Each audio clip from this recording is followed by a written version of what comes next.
¿Me escuchan, no?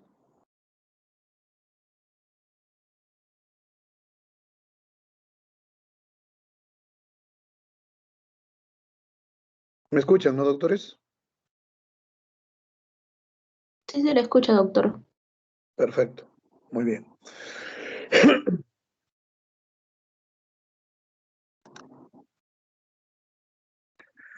Bueno, ¿qué vemos en esta diapositiva?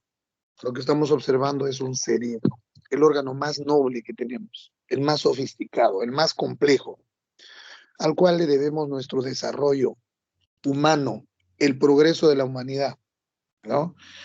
En un inicio solamente conteníamos o teníamos nosotros un cerebro primitivo, que poco a poco con la evolución del tiempo y con la interacción social fue evolucionando y mejorando, progresando. Posteriormente tuvimos un cerebro más emocional, un cerebro límbico, y actualmente pues tenemos un cerebro totalmente desarrollado. Bueno, no totalmente desarrollado, no sabemos hasta dónde se desarrollará el cerebro. Sin embargo, estamos en una etapa superior en el cual todas nuestras funciones superiores se encuentran a nivel de la corteza cerebral, en el neocórtex. La que sigue, por favor.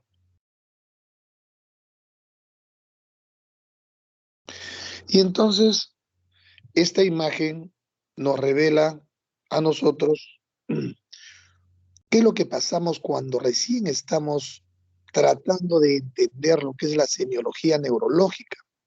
¿Cuántos de nosotros no nos habremos puesto así, no? Con fobia, con miedo, con ansiedad, con temor a este capítulo. Generalmente esto es motivado por cierto tipo de problemas. Uno de ellos es de repente una baja base en cuanto a neuroanatomía, fisiología, ¿no? Otro de ellos, otra causa es probablemente los términos que se utilizan en la semiología neurológica, ¿no? Y no es sino hasta acostumbrarse a utilizar estos términos médicos. Y no solamente en neurología, sino también en los demás capítulos. Empezamos nosotros a aprender la terminología médica.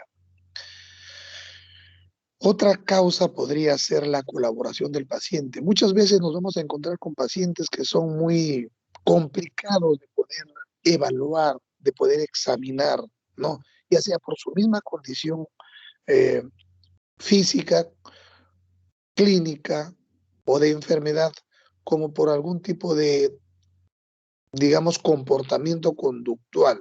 Hay pacientes que son muy conflictivos, muy exigentes, y eso nos da también temor, ¿no?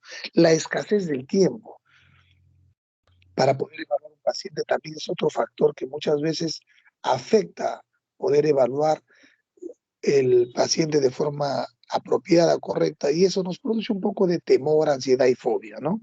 Y por último, el poder aprender del docente que nos está enseñando neurología o las bases para la neurología, ¿no? También va a depender de ello. Entonces, todos estos factores van a contribuir de alguna u otra forma a que el alumno tenga o no cierta aversión a este capítulo.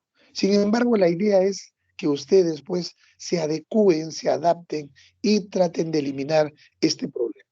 La que sigue. ¿Quién no ha visto una serie del Doctor House, no?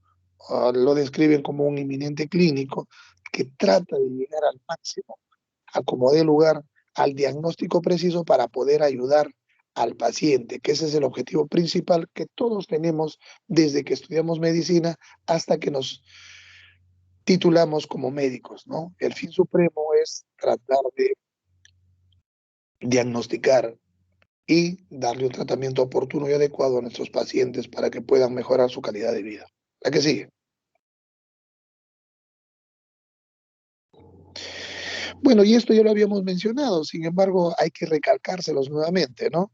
Para que nosotros tengamos y podamos llegar a un diagnóstico adecuado, hay algunas fases que no debemos nosotros de olvidar, ¿no? No debemos de olvidar. Y en eso está pues hacer una historia clínica adecuada, con una valoración neurológica adecuada, mediante lo que habíamos mencionado, esos 5 pasos, ¿no? 5 pasos desde la recolección de síntomas y signos, pasando por el diagnóstico sindrómico, topográfico, nosológico y por último etiológico, ¿no? Entonces, los objetivos de poder evaluar un paciente y llegar al diagnóstico no es otra cosa sino que preguntarnos, ¿no? Ante cualquier paciente, ¿cuál es el sistema funcional que se encuentra afectado en nuestro paciente? ¿Cuál es el nivel en el cual se encuentra afectado? Su localización en cada nivel y cuál es el mecanismo de producción que lo está provocando. La que sigue. Y acá vamos simplemente nosotros a unir algunos conceptos básicos que deben tener ustedes para poder abordar el diagnóstico de un paciente, ¿no? Habíamos conversado, por ejemplo, de que si bien es cierto hacemos un diagnóstico topográfico, sindrómico, topográfico, nosológico y etiológico, aquí es muy importante también adicionar que en todos estos diagnósticos hay que ver cuál es el perfil evolutivo que tiene el cuadro clínico que presenta el paciente. Hay que determinar si este paciente tiene un cuadro clínico agudo, subagudo o crónico, para que de esta forma podamos más o menos hacer una valoración y orientar nuestro diagnóstico, ¿no? Si nosotros, por ejemplo, asociamos estas características con sus localizaciones, podemos definir o orientar nuestros diagnósticos hacia cierto tipo de patologías, ¿no? Por ejemplo, si categorizamos la lesión como focal y difusa, cuando primero tenemos que ver si la lesión está localizada para que sea focal, localizada, o de repente, de esa forma podemos observar si es pues vascular, es degenerativa, es inflamatoria, es neoplásica, ¿no? Va a depender de su localización en una determinada área o si su localización es totalmente difusa. Eso nos va a dar un amplio espectro de posibilidades, como las que estoy mencionando, que sea vascular, degenerativa, neoplásica, inflamatoria, tóxico-metabólica. Cada una de ellas tiene una característica principal en cuanto a su localización y la naturaleza de la lesión. Si nosotros usamos estos dos parámetros, entonces decimos, este es un problema agudo, se ha iniciado de forma súbita, pero está focalizada porque tengo un segmento corporal comprometido. Entonces tengo que pensar que probablemente se trate de un desorden vascular.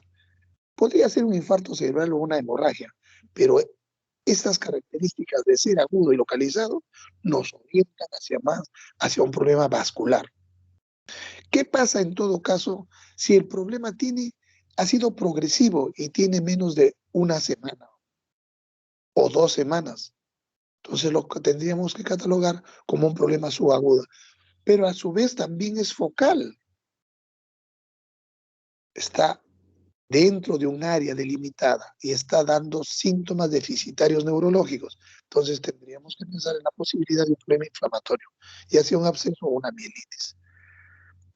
Y si a su vez es focalizado y crónico, ya habíamos revisado también en la clase anterior que podría tratarse de un problema de expansión cerebral o expansión medular. O sea, este es un problema focal, una neoplasia, ¿no? Por el contrario, ¿qué sucede si es agudo y tiene una localización difusa? No tiene localización exacta de un área determinada, sino se comporta de forma difusa, compromete todo el cerebro o todo el sistema nervioso. Entonces, en ese caso hay que pensar también en la posibilidad vascular, pero en este caso podría tratarse de una hemorragia subaranoidea o un problema de una noxisquemia global, ¿no? ¿Y qué pasa si, por ejemplo, es subagudo y a la vez difuso? Entonces, si es subagudo, ha tomado varios días en instalarse, pero a su vez hay compromiso difuso del cerebro, entonces pensamos en la posibilidad de una encefalitis o una meningitis. Y si es crónico y difuso, lo más probable entonces se trata de un problema degenerativo. ¿Ya? La que sigue, por favor.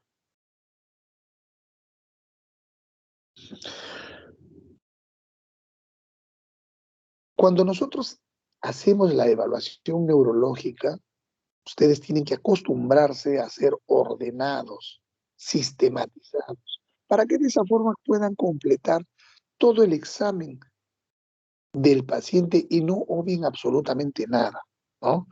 Entonces, por ejemplo,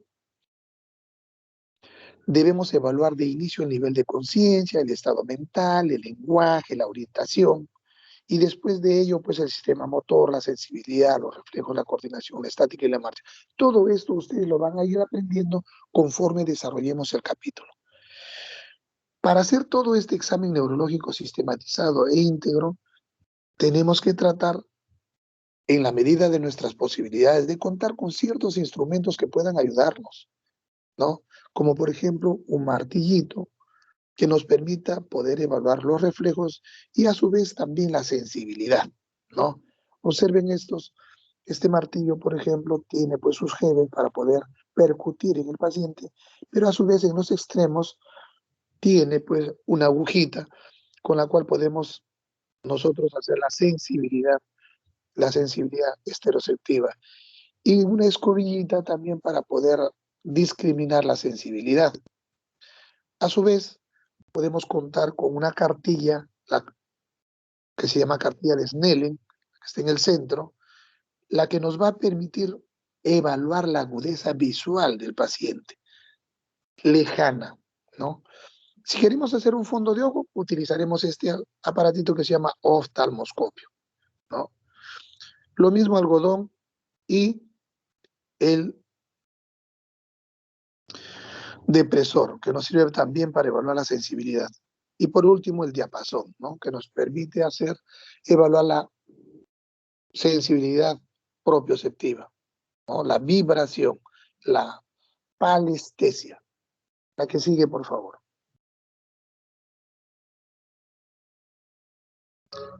Muy bien, ahora sí vamos a empezar en orden cómo debemos examinar a nuestro paciente desde el punto de vista neurológico.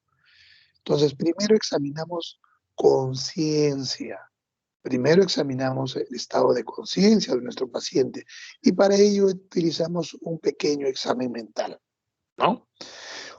Todos estos ítems que están descritos acá debemos evaluarlos. Primero, conciencia y vigilancia. Luego, atención. Luego, orientación temporoespacial, cómo está el lenguaje, la memoria, la praxia, sus funciones cognitivas superiores, si existe o no trastornos visoespaciales, cómo está la somestesia y la somatognosia en el paciente y si tiene o no alteraciones de la percepción visual.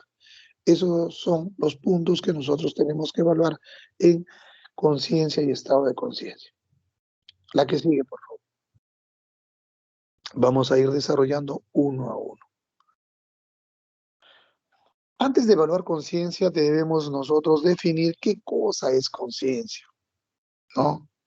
¿Qué cosa es conciencia? Por ejemplo, nosotros en este momento, todos estamos atentos a lo que sucede a nuestro alrededor, a lo que se está dictando en clases y estamos poniendo atención. Entonces, la conciencia no viene a ser otra cosa sino el proceso fisiológico en el cual la persona mantiene un estado de alerta con su entorno, con su alrededor, con pleno conocimiento de todo lo que pasa a su alrededor, pero a su vez de lo que a él le está pasando, ¿no? Entonces, la capacidad en la cual el paciente tiene, pues, un pleno conocimiento de su entorno y de sí mismo.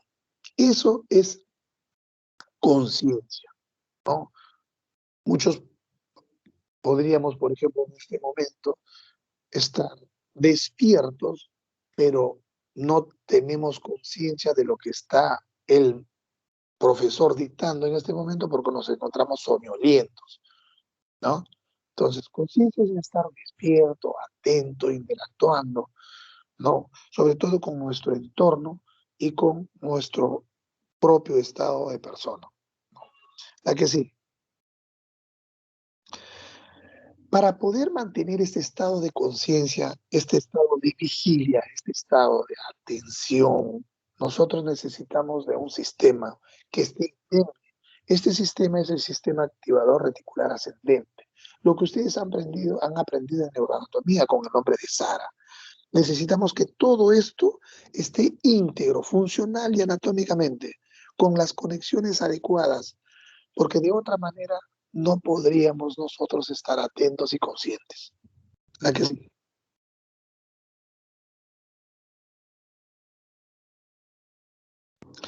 Entonces, cuando existe compromiso de conciencia, nosotros vamos a hablar de dos tipos de evaluación. Una es la evaluación cuantitativa y la otra es la evaluación cualitativa. En evaluación cualitativa simplemente decimos si el paciente está consciente o no está consciente o tiene algún grado de compromiso de conciencia, a lo cual lo describimos como un síndrome confusional. Punto. Consciente o está en estado confusional. Nada más. Pero cuando hablamos del estado de compromiso cuantitativo, nosotros tenemos que delimitar el grado de vigilancia y la mantención de esta. Ponemos niveles, parámetros, la que sigue. Cuantificamos. La que sigue, por favor. Y esto es importantísimo que ustedes se aprendan, porque estos son los niveles del estado de conciencia, viéndolo desde el punto de vista cuantitativo, ¿no? Entonces, un paciente que está interactuando con los ojos abiertos, alerta y despierto, que ustedes conversan tranquilamente de forma lúcida, coherente, entonces se encontrará alerta o despierto o lúcido, ¿ya? Primer grado de conciencia. Todos nosotros estamos en este momento alertas, despiertos o lúcidos, ¿no? El segundo grado de conciencia, del nivel de conciencia, es el de confusión, también descrito como obnubilación. En este estado el paciente está con los ojos abiertos, puede interactuar, pero su atención está disminuida. Me explico. Ustedes pueden encontrar un paciente, por ejemplo, con una encefalopatía hepática, en el cual van a observar que el paciente, o por ejemplo, un paciente mareado, es eso, paciente mareado que ha tomado alivadoricor, el cual puede estar despierto, pero sin embargo su pensamiento es lento, su pensamiento es confuso, paradisíquico. Y ustedes al examinarlo o preguntarle algo, él tiende a demorar para poder dar una respuesta correcta. No se pone a pensar, a cavilar y probablemente incluso nos dé una respuesta incorrecta. Le preguntamos en qué fecha estamos y nos dice en 1926. Le preguntamos su nombre completo y nos dice solamente su nombre y su apellido paterno y no se acuerda del materno. Entonces, este es un paciente confuso, pero que sin embargo, para actuar, está disminuido su nivel de atención y a veces nos puede dar respuestas incorrectas. Seguimos avanzando y podemos encontrar un compromiso de conciencia un poco más severo, en el cual el paciente tiende a quedarse dormido. Entonces ustedes encuentran un paciente que comienzan a interactuar, a conversar, cierran los ojos y tienden a quedarse dormido y ante el menor estímulo, ya sea verbal o táctil, él se despierta. Pero si ustedes no interactúan constantemente, tiende a quedarse dormido. A este nivel se llama soñolencia o letargo, ¿ya? El otro nivel de atención es el estupor.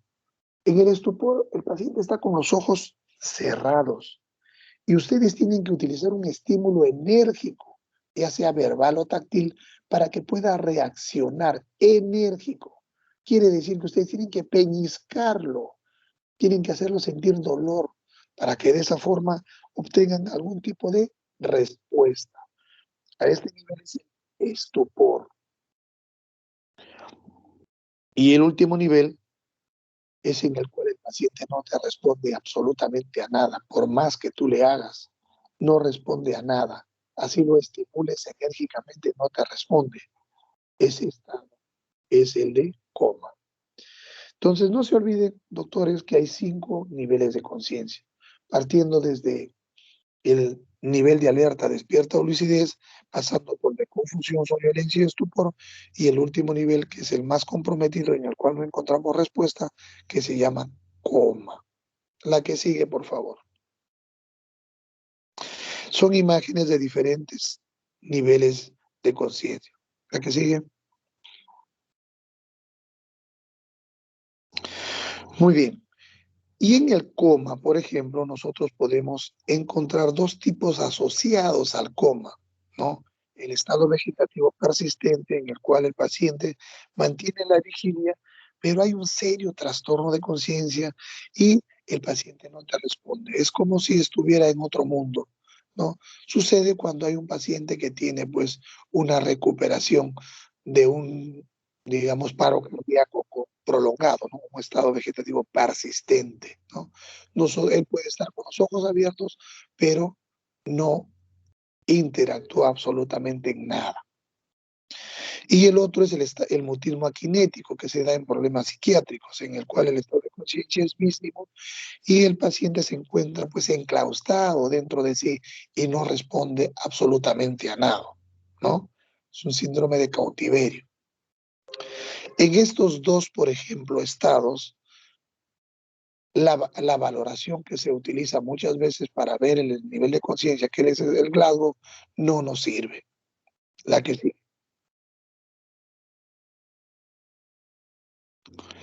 Y esta tablita ustedes tienen que aprendérsela de memoria, porque esto lo van a utilizar tanto para sus prácticas profesionales como para cuando ustedes ya sean médicos, ¿no? Salvo que cambien la escala, ¿no? Glasgow es una ciudad de Escocia en el cual se reunieron los neurocirujanos para crear un parámetro que nos sirva para monitorizar a los pacientes con traumatismo encefalocraniano. Y en ellos se utilizan 3 parámetros, ¿no? 3 parámetros para valorar esta escala. La apertura ocular, la respuesta verbal y la respuesta motriz. La escala máxima del Glasgow es 15 cuando un paciente está normal y la escala mínima del Glasgow es 3 cuando el paciente está en coma, ¿ya?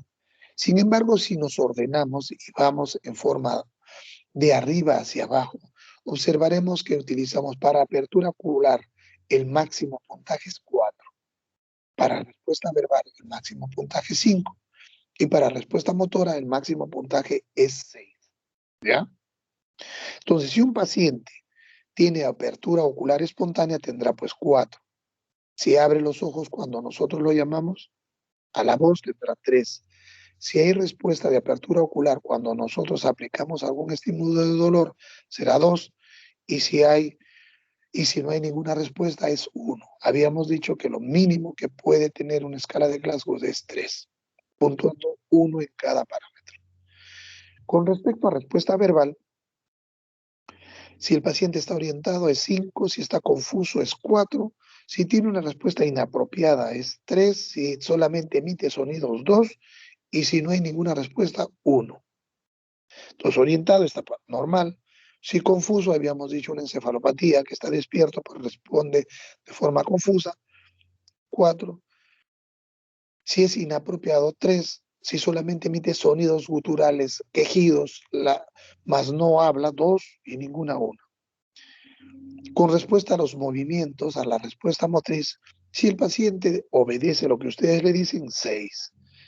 Si localiza el dolor, si ustedes le peñizcan una tetilla y el paciente dirige su mano hacia ella, 5, localiza dolor. Si ustedes le peñizcan la mano y él retira la mano por dolor, es 4. Si ustedes le estimulan con un dolor y el paciente flexiona sus antebrazos sobre sus brazos, llevándolos hacia arriba, es flexión de decorticación. 3. Si ustedes le estimulan con dolor y él extiende sus antebrazos sobre sus brazos con ligera rotación, eso es extensión de descerebración, 2. Y si no hay respuesta motriz, 1. ¿Ya? Muy bien, la que sigue.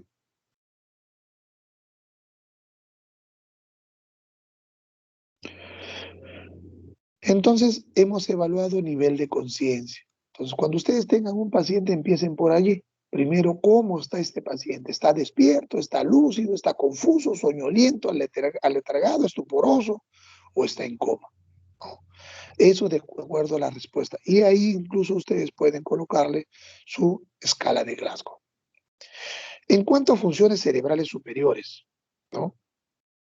Para que estas funciones cerebrales superiores estén adecuadas, todo tiene que estar anatómica y funcionalmente normal, ¿ya? ¿Por qué? Porque a través de ellos, ¿qué vamos a hacer nosotros? Vamos a evaluar la integridad del sistema de organización de su información perceptual, de lo que percibe, la memoria, ¿no? ¿Cómo está ese pensamiento? Y la capacidad de que pueda el paciente tratar dos o más informaciones simultáneamente, ¿ya? La que sigue, por favor.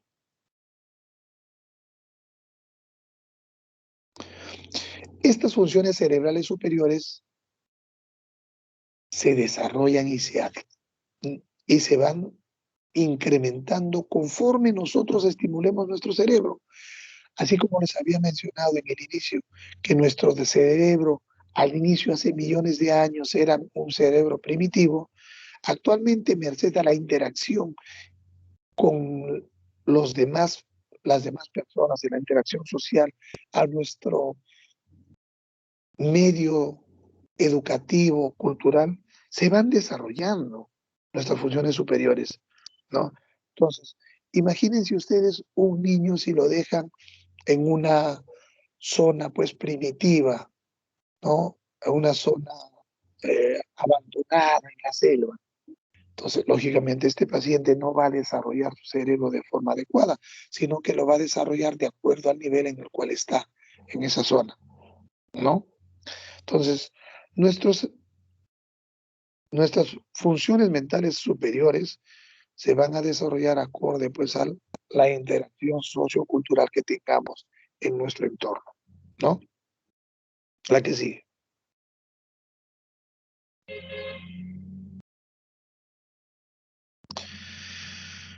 Y acá vemos dos niños en dos situaciones totalmente diferentes, ¿no? En el primero, en el que está arriba, simplemente el niñito está llorando porque tiene dolor y él interactúa haciendo, pues, eh, funcionar su función mental inferior. Es una reacción, es un mecanismo de defensa, ¿no? Llora porque le duele algo.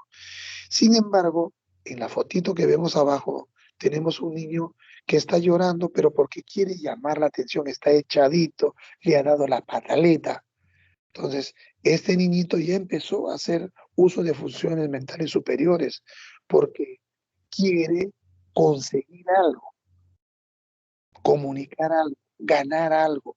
Entonces está interactuando y dice, si no me hacen caso, a mí me da la pataleta y de esa forma yo consigo lo que quiero. Entonces ya ha hecho andar su función mental superior. La que sigue.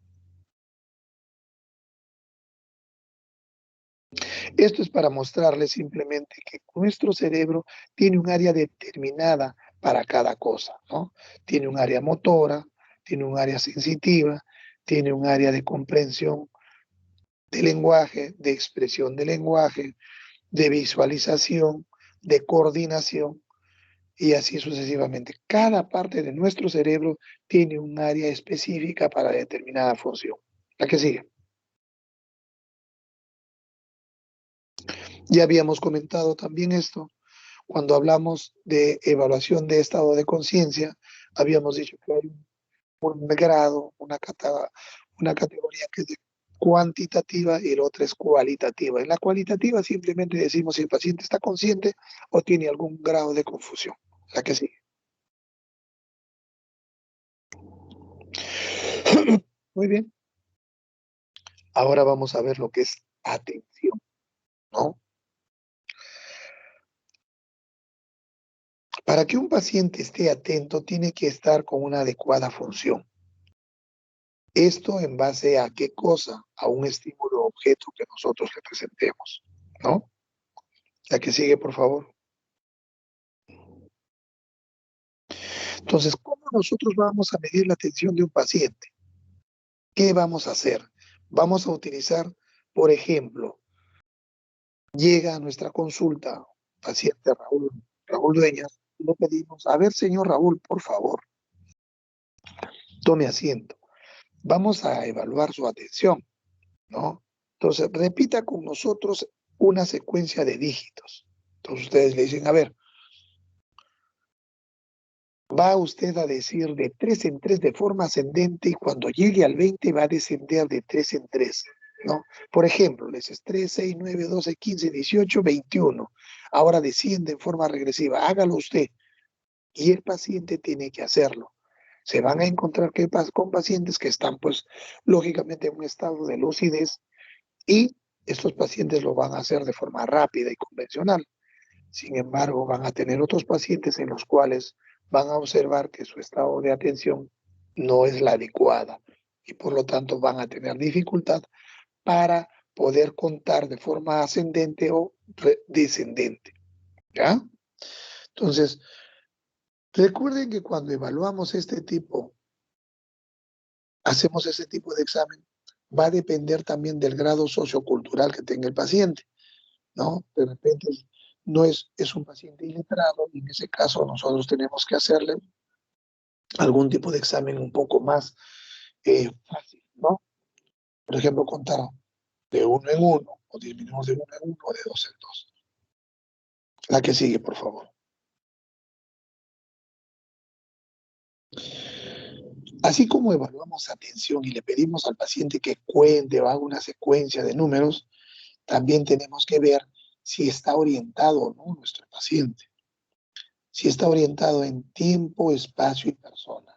Van a encontrar probablemente en el desarrollo y en la confección de historias clínicas una abreviatura que se llama LOTEP. En ellas, generalmente cuando un paciente está normal significa lúcido, orientado en tiempo, espacio y persona. Entonces, esa abreviatura deben aprendérsela a ustedes para que de esa forma no se olviden que primero empiezan por el estado de conciencia, nivel de conciencia, después siguen con su grado de atención y empiezan con su orientación temporoespacial y de persona, ¿no? Para ello, ¿qué le preguntamos al paciente? Le preguntamos simple y llanamente, a ver, señor, ¿usted sabe qué fecha estamos? Díganos la fecha. Lógicamente que van a encontrar respuestas correctas y les va a decir, no, nosotros el día de hoy estamos 12 de octubre del 2021. ¿Y quién es el presidente de la República? Ah, el presidente de la República es el profesor Pedro Castillo. Muy bien. Entonces, con eso van a ustedes a evaluar su orientación en tiempo. En espacio le preguntarán, pues, en qué sitio estamos, dónde nos localizamos, dónde estamos, ¿no? Y en persona tendrán que completar quiénes son ellos, su nombre completo, su estado civil, cuántos años tiene, a qué se dedica. Entonces, de esa forma nosotros podemos extraer datos y podemos precisar si este paciente está o no está orientado en tiempo, espacio y persona. ¿Ya? Como les repito, para evaluar todas estas funciones, el paciente tiene que estar con todo su sistema funcional y anatómico íntegro. De lo contrario, lo más probable es que todo esto salga errado, o sea, malo. No nos va a dar una respuesta correcta. ¿A qué sigue, por favor?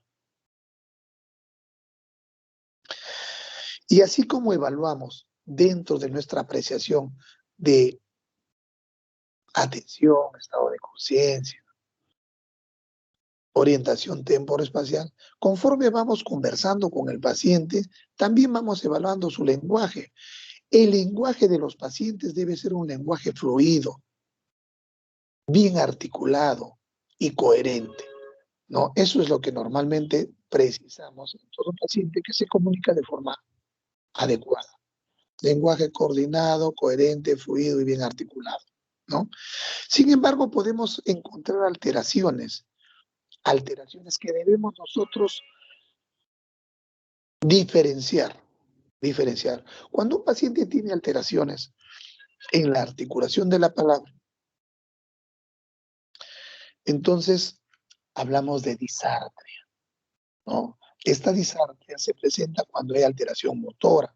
Entonces el paciente no puede articular bien la palabra. Eso es disartria, ¿no? Un paciente que sufre un ACV tiene lesión de la primera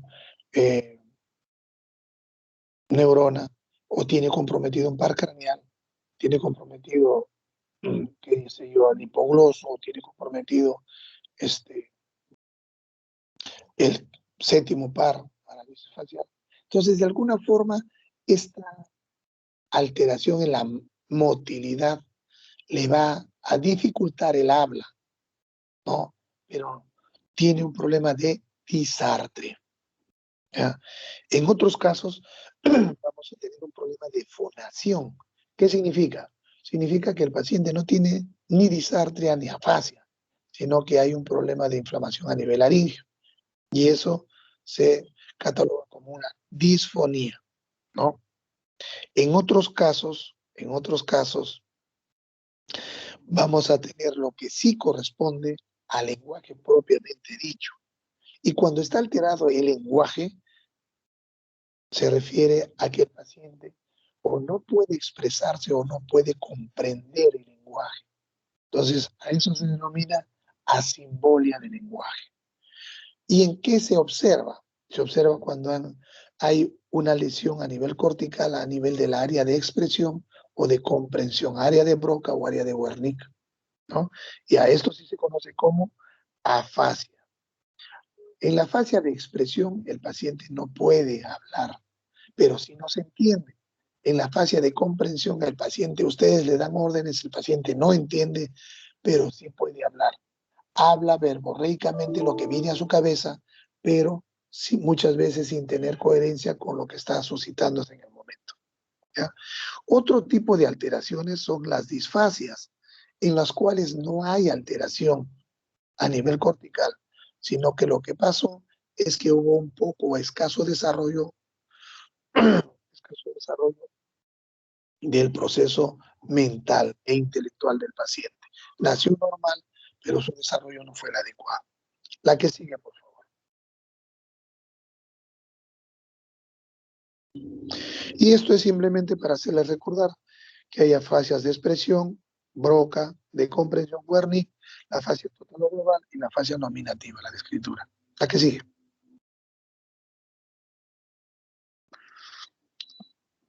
Para mostrarles con esas líneas azules, ¿no?, dónde se encuentran situadas las diferentes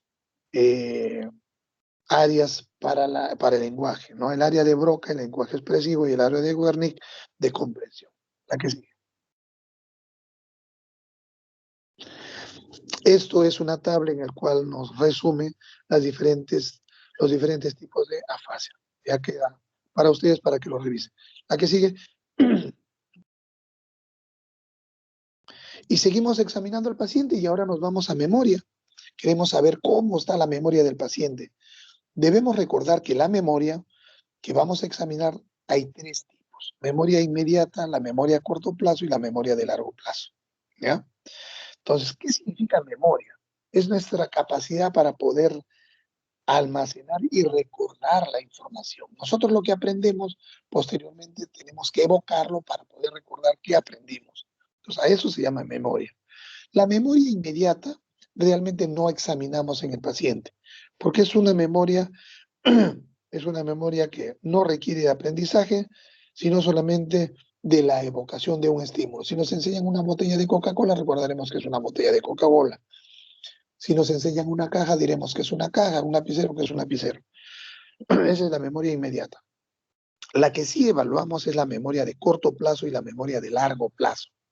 En la memoria de corto plazo, cuando el paciente ingresa a nuestra consulta, después que hemos evaluado su estado de conciencia, su orientación temporoespacial y de persona, ¿no?, su atención, debemos de decirle, y su lenguaje debemos de decirle, a ver, caballero, yo le voy a decir a usted 3 palabras que quiero que las recuerde, por decirle, ¿no?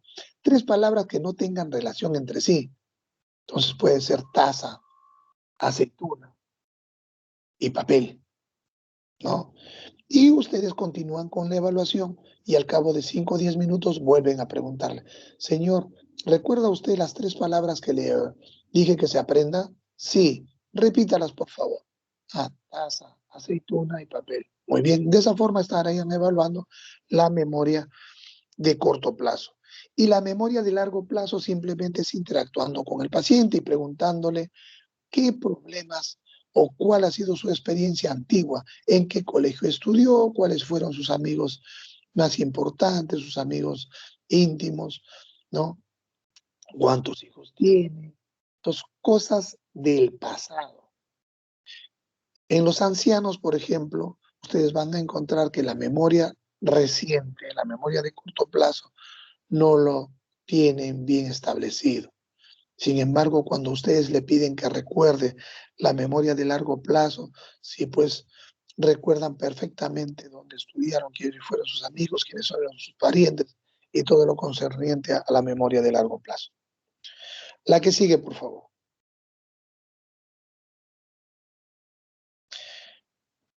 Para la memoria, nosotros debemos recordar que existen fases, ¿no? La fase de aprendizaje en el cual pues nosotros recibimos y registramos a través de nuestros sentidos toda la información que queremos y esa información seguir, la continuamos y la pasamos a una segunda fase que es el de almacenamiento, en donde nuestro cerebro codifica y procesa para consolidar nuestros recuerdos y desechar lo que no queremos recordar, ¿no?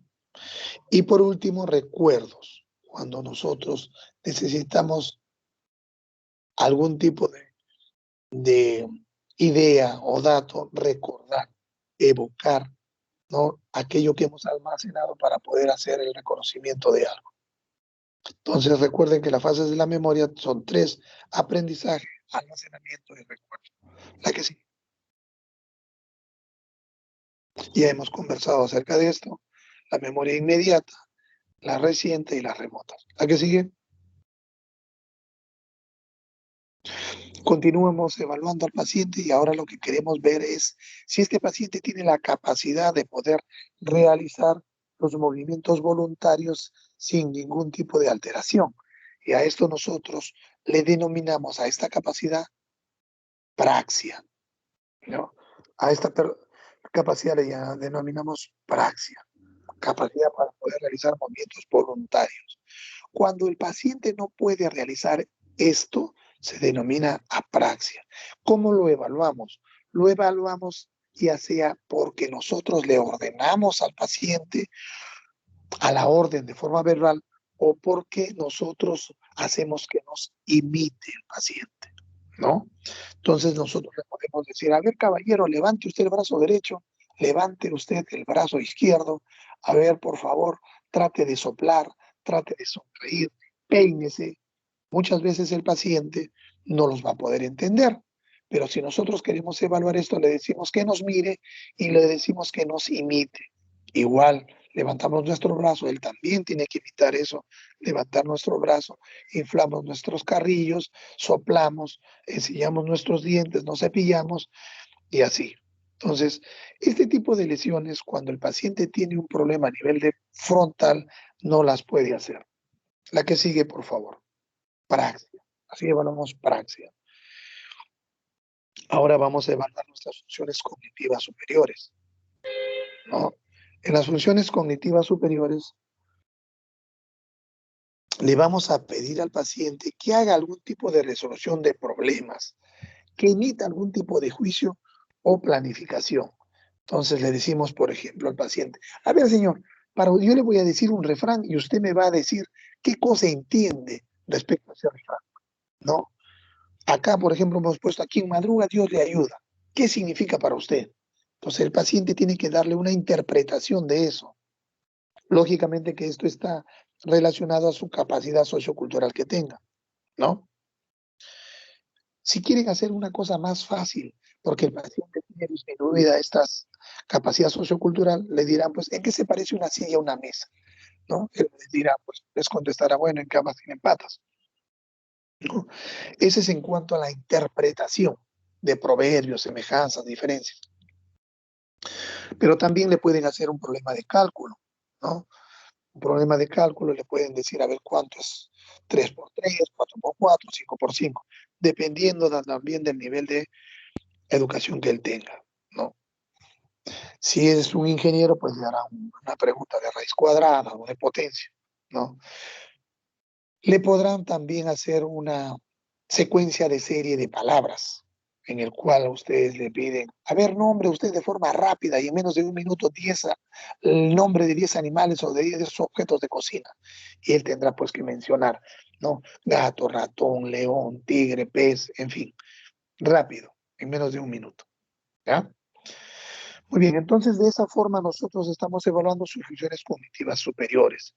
Interpretación, por un lado, de algunas cosas para que ustedes le puedan pedir que ese cerebro funcione y le pidan su razonamiento, el cálculo con problemitas que puedan decirle aritmética y la serie de palabras que debe decirle en el menor tiempo posible.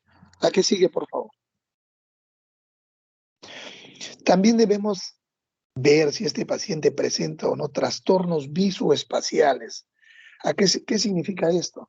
Generalmente cuando hay lesiones en el cerebro, muchas veces el paciente va a tener como complicación, como secuela de esto, cierto tipo de agnosias, significa desconocer, ¿no? Entonces, un paciente, por ejemplo, que tiene lesiones del lado derecho, ustedes saben que el lado derecho tiene, pues, de forma contralateral todo su enfoque. Así que entonces el paciente no va a poder reconocer el hemisferio del otro lado, el hemisferio izquierdo. A eso se llama agnosia, desconocer, ¿no? Y entonces, si ustedes ponen un grupo de personas frente a él, los va a reconocer a los del lado derecho, más no a los del lado izquierdo. A eso se llama heminegligencia espacial, ¿no? Se produce por lesiones a nivel del hemisferio derecho, generalmente. La que sigue.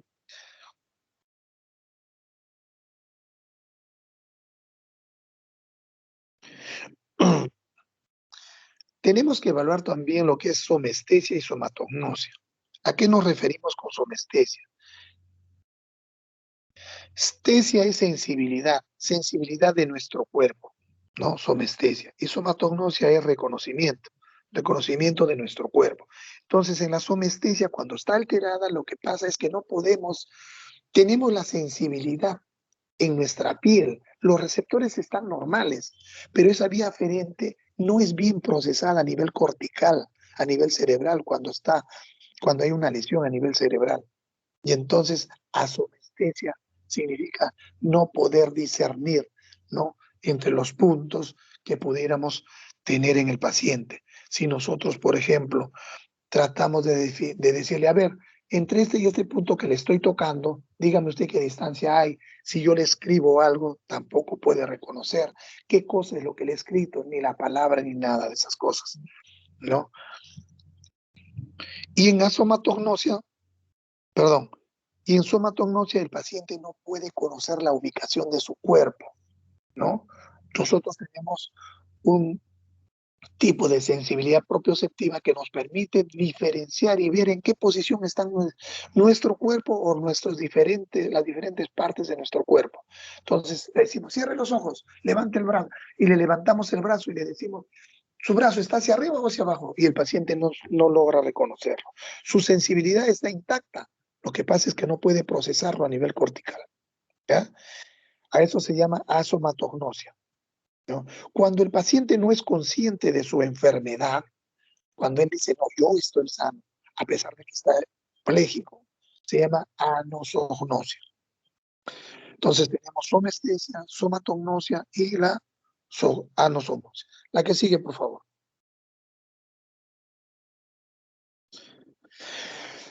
También tenemos que evaluar en el paciente si tiene o no alteraciones de la percepción visual, ¿no?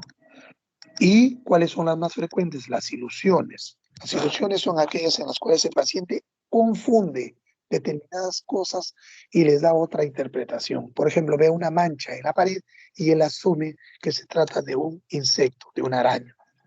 Y en las alucinaciones, el paciente tiene percepciones de objetos, pero que no existen. O sea, no hay tal presencia de ese objeto. No, eso se llama alucinaciones. Y en la prosopagnosia, el paciente tiene falta de reconocimiento de las fisonomías. Por ejemplo, ustedes tienen un familiar y a ese familiar le da un ACV, un desorden cerebrovascular, a pesar de que los conoce por muchos años, él no reconoce la fisonomía. Ve entrar a su mamá, a su papá, a sus hermanos y se pregunta quiénes eran estos, pero no los puede reconocer. A eso se conoce con el nombre de prosopagnosia. ¿Ya? La que sigue, por favor. Muy bien, doctores. Todas estas partes de la evaluación del estado de conciencia y funciones superiores, ustedes tienen que hacerlo de forma ordenada, sistematizada, y tienen que practicarlo, porque la única forma de que se les quede es practicando. No hay otra forma, ¿ya? Entonces, ahora probablemente en sus prácticas hagan esto y después de ello tienen que practicar, hacer su réplica con sus amigos o familiares, ¿ya? ¿Alguna pregunta? Doctor, una pregunta. Usted indicó que el Glasgow no se realizaba en estado vegetativo, no se veía en estado vegetativo. No sé Así es, si. doctor. ¿Por qué por qué es eso? Porque el paciente está como despierto, está con la apertura ocular. Ahí tendría usted que puntuarle como 4. Ah, ya entendí. Entonces, pero ese 4 no está considerado como normal. ¿Entiende? No está considerado como normal. Generalmente esto es para evaluar a pacientes que tienen algún grado de deterioro a nivel cerebral, pero no nos sirven estos dos casos, tanto en el problema psiquiátrico como en el síndrome vegetativo persistente. ¿Ya? Tienen que hacer esa disquisición. ¿Me sirve el Claro. Glasgow para el estado vegetativo? No. ¿Me sirve el Glasgow para el síndrome de cautiverio? No, tampoco me sirve. Para el resto, sí.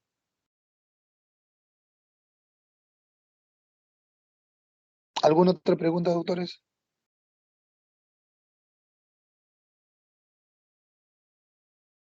Muy bien, doctores. Muchas gracias por su atención. Ya con mi grupo a las 11, por favor.